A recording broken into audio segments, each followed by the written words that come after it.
మీ అందరితో ఒక విషయం షేర్ చేసుకోవాలనిపిస్తుంది. అందుకే ఆగలేక మీకైతే చెప్పేస్తున్నానన్నమాట. అదేంటో అర్థం కాదు.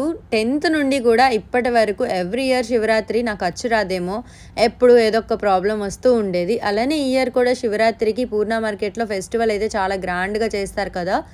సో, ఫెస్టివల్ టైంకి మార్నింగే లేచి ఇంకా దియాన్నయితే లేపేసా. బేబేగా లేచి తను కూడా ఫ్రెష్ అయిపోదాం అనుకున్నాడు. ఇంకా స్నానం చేయడానికి తీసుకొని వెళ్ళినప్పటికీ తనకి చెస్ట్ పైన ఒక చిన్న వాటర్ బబుల్ లాగా అయితే వచ్చింది.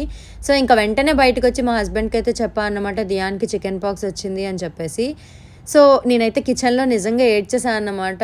ఏంటి ఎప్పుడు నాకు ఫెస్టివల్ అచ్చు రాదు, ఎన్నెన్నో హోప్స్ పెట్టుకుంటా, ఎప్పుడు ఏదో ఒకటి అవుతూ ఉంటది అని చెప్పి, ఇంకా మా ఫాదర్ అయితే టెంపుల్‌కి వెళ్ళి వచ్చిన తర్వాత దియాన్‌కైతే ఇలా వేపాకులతో దిష్టయితే తీశారన్నమాట.